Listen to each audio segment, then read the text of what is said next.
hard light. Okay, what are we doing? Well, basically, even though I'm using Studio Flash today, we could be using speed light, and next year we're doing a lot of speed light here, if we're back again. And we're trying to reinvigorate speed light photography again during 2017 on the Academy site. It had a massive kind of a surge in kind of speed light photography about 10 years ago, and it's kind of run for about 6 years, and then it's gone all really, really quiet. And so we're going to really kind of look on the site how we can really encourage you, because speed light photography is so cheap nowadays compared to where it once was, and the technology is so good compared to where it once was. It's a lot easier to get great images as long as you set them up right. So often when you point a flash at somebody, you're probably not going to diffuse it. For me, when I use a speed light, I'll usually bounce it off a ceiling, off a wall, or off a card. I'm not one of those fans of these big round domes that you stick on a speed light and point it at somebody. That's just not me. There's nothing wrong with it. If it works well for you and it's just your style, then you do that anyway. But for me, I much prefer to actually use the kind of the style. What am I looking for in the photograph? So it's kind of because of the different topics that Sam set for me during I've had nothing to do with these topics, so I'm just told what I'm a chimp. I go on the organ, they wind it up, and I go like this with the cymbals, yeah. So Sam said, no, this is what we've had the most requests for, let's kind of do that with it. So as soon as I think of hard photography, hard light, I think of several things. I think of theatre, because with theatre, much of what we see is hard, big spotlights coming in. Very little can be diffused because the light has to be so far away and it has to get onto them so they kind of pick themselves out. So when I think of hard light photography, I'm looking at dramatic lighting more than anything else. If you look at Batman and all the kind of the edgy kind of style of photographs and films, you see the hard light being used again. So that's in my head. So that's where I associate myself, what I'm looking at, what the client's brought in to wear, or what the theme of the shoot's going to be, and then what is the best light source for it. So what are we going to be using? We're going to be using Studio Flash. Today we're using the Elinchrom series, of course, because I'm an Elinchrom user. We're going to use a combination of the Elinchrom 1000. This is the kind of the high-end pro level of monoblock. Monoblock just means the power is in the head rather than on a separate pack. Yeah. 1000. Why am I using this one? Basically, it gives me a huge amount of power when I want it. So if I was going to light big white backgrounds, I've got quite a large studio. Some of you will have seen the church kind of thing with it. So I'm going to be using this.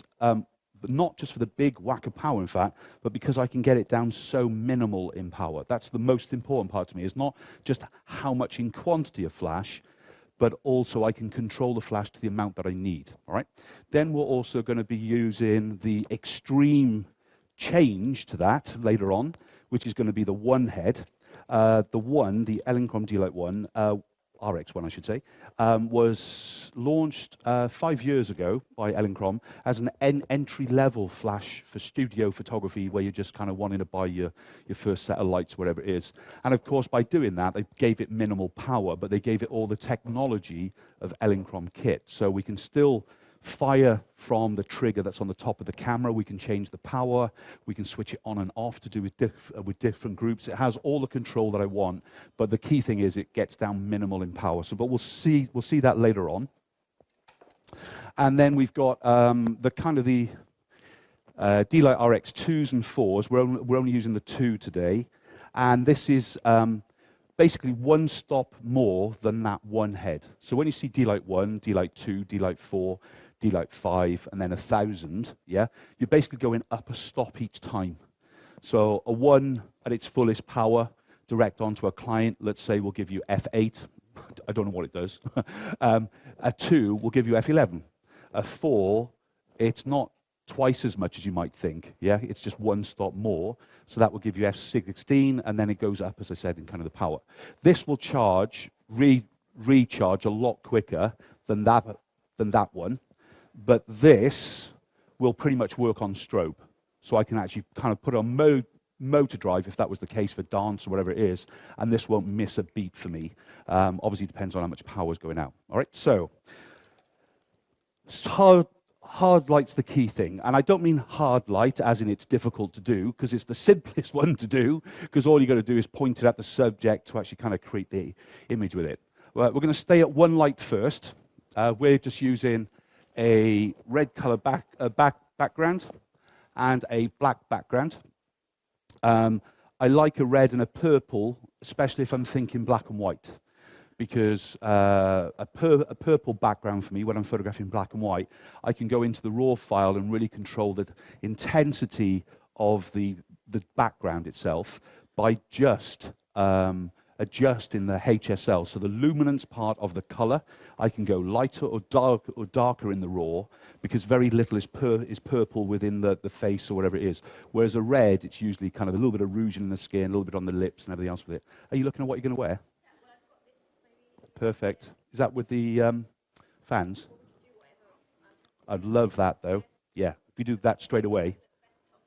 Yeah, Brill. You're a star, Emma. Thank you.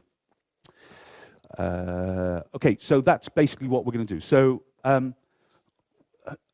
this is a Maxi-lite reflector dish. This is my favorite accessory. There's two styles. One which is the silver inside, and one which is a white inside. But you can already see it's shaped. Can you see that? And I absolutely love this almost round kind of look and feel that it has. Obviously, the more we move it away, so by the time I light the back wall across there, if you can see, because it's further away from everything else, it's a softer light source. It's when it's close to the subject or scene, we see the definitive kind of round shape. So remember, a hard light close to the subject is obviously going to be more contrasty, whereas where we use a hard light at a distance away from the subject, basically it's going to be a softer light quality, a bit like our sun. Yeah, our sun, when it's so far away from us, on days it's going to be quite soft because of the cloud, because it'll be softening thing. That's like a softbox.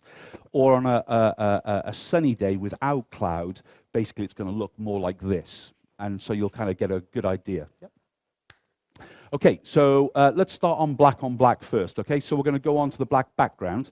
We're just going to use the one light source first, which is going to be our hard light.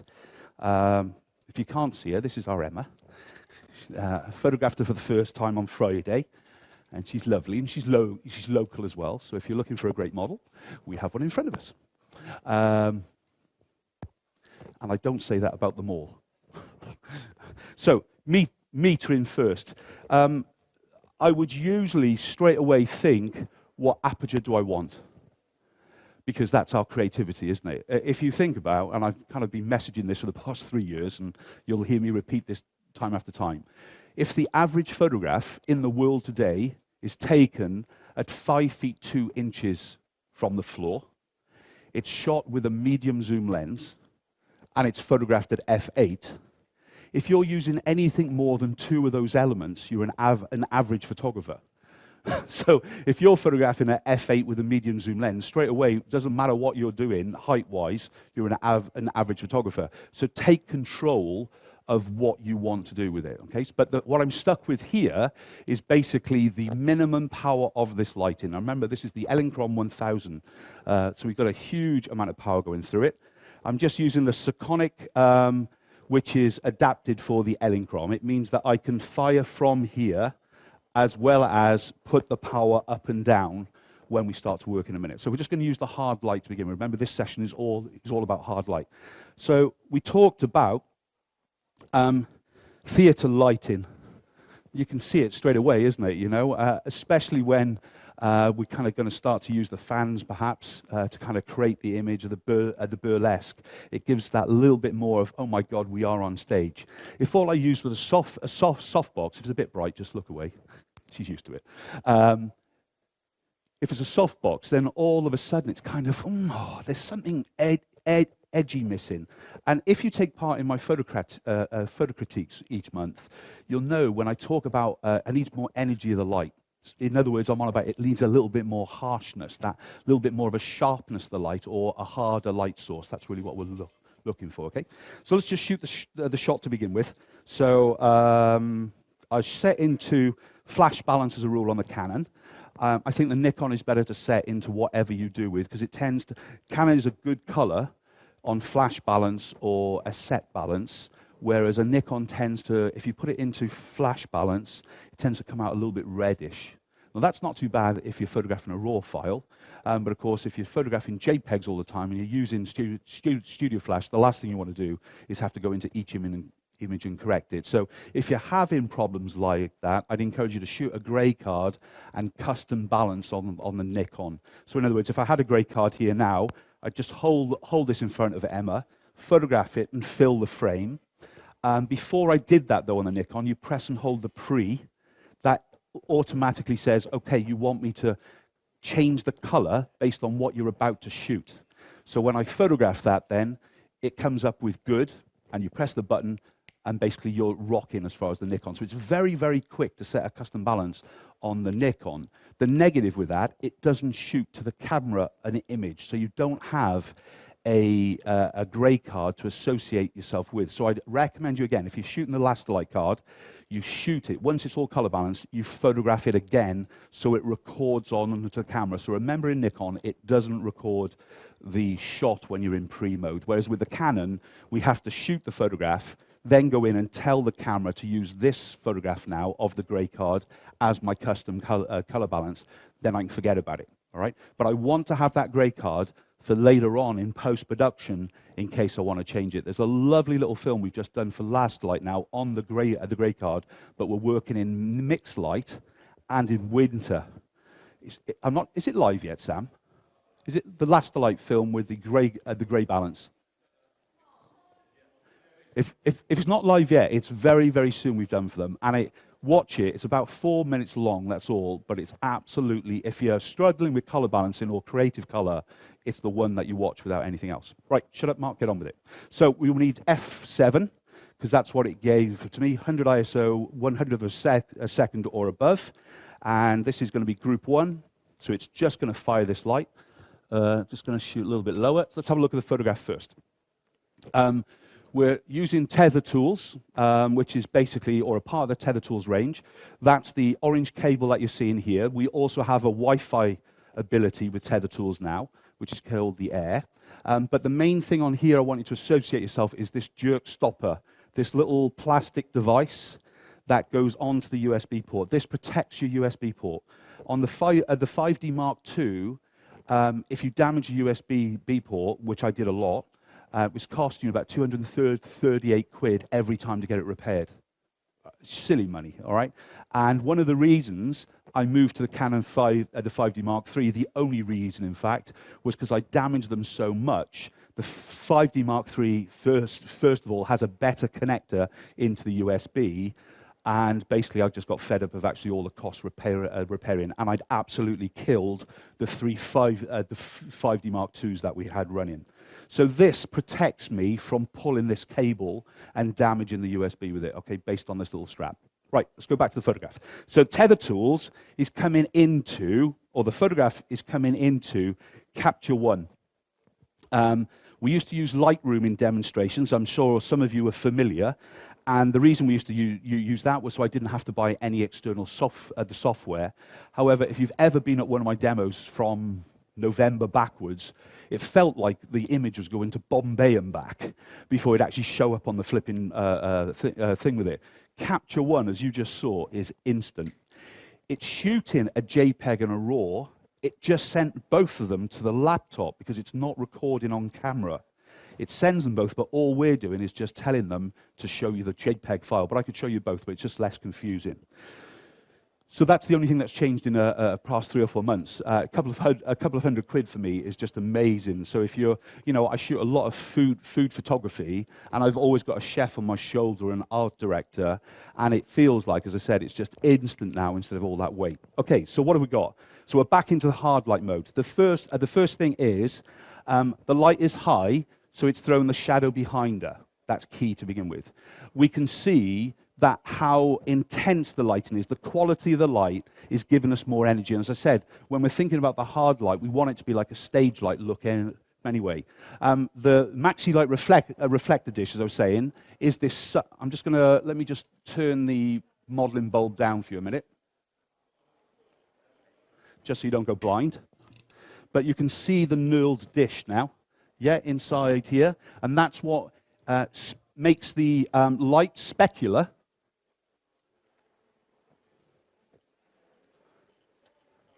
Specular, that's sharper. Yep. If that was a polished silver internal, which they do as well, it's almost mirror-like, and that will sharpen the light once more. One of the probably the most uncommon things you'll see a photographer do, a portrait photographer do, is change the accessory on his light. You'll pretty much go into a portrait studio and just see a big softbox being used, because that softens all the lines on a face, the bags under the eyes. So they use a softbox by design, and me included in that, because obviously it helps us sell an easy, simple image. But then once we've done that 15 or 20 minutes of that basic photography, in other words, the sellable photography, what you are or what you should be doing is changing the accessory on the front then to create better images. All right, so let's kind of walk through this. So this is a 6 o'clock position. 6 o'clock position means that the camera position itself is directly in front. Emma is in the middle of the dial of the clock. Okay, so we're just going to go through moving this from the 6 to the 7 to the 8 to the 9 to the 10. All right, that's what we're going to do first of all. Even though we're using the hard light, it's a really great way for us to be able to kind of just demonstrate the rendition of the light. So I'm going to turn this into monochrome. Remember, what we're seeing on camera is the JPEG file. So let's do that again. Okay, so just at me, Emma, turn the head more, darling. Okay, so let's just check it because we've gossiped and everything else, but it's bang on. The background itself is Elastilite by Manfrotto, a vent background. So I'm not sure if you can see, but it's kind of on a metal frame, allows you to do big groups and everything else. So it's perfect as far as that's concerned. So there's our 6 o'clock position. I'll just lower that because obviously it's going to hit the ceiling. I'll move that to the 7, and straight away, this is now going to change the direction of the shadow. So let's do that again. Turn the head a little, that's lovely there. So that's our 7. This is our 8. And fingers crossed you do this anyway, but we'll just see in the drama of the image. Turn the head to me a little bit more. Okay, and then we'll put it to the 9. And again, straight at me. Okay, relax. So before we move to the 10, we just want to acknowledge how deep the shadow is going to be. Because we're using a hard light source, unlike with a softbox, where the light can bounce off the side of the softbox and start to wrap itself around the other side, this light can't do that. However, the Maxi-lite reflector dish, in fact, allows you to just pop a little bit of the light onto the side of the face, especially when you're in the 8 o'clock position. Can you see that little triangle on there? Classic Rembrandt light. Okay. In fact, on the 9 o'clock position, if I just turned her nose towards the light, that's what we're going to do in a minute. Turn her nose a little bit towards the light. We're going to drop a little triangle on this side. Perfect Rembrandt straight away. But you just need to acknowledge in your lighting styles where the light is going to be. Okay. If you haven't downloaded my free Clock and Compass lighting app, just go on to the Academy. I think it's on the Facebook page, or it's definitely on the members pages in the site to download anyway, and it kind of shows you all the clock, shows you the position of the lighting, plus it shows you then a load of images, how each one has been lit, kind of going from there. So if I keep it at the 9 again, I'll do the 3/4 like we're shooting here as well, but then I'll also go in close and we'll kind of look at the difference with this. So the same thing, so turn the head to me again. That's okay, so this is still at the 9. Now you just turn your head this way, there you go, a little lean with the head on the side, raise the chin a touch more. There you go. Okay, relax. So this is a perfect red Rembrandt because it's actually coming onto the eye. Now, I've got this pointing directly at Emma. It doesn't need to point directly. Even though it's a hard light source, I can soften this light.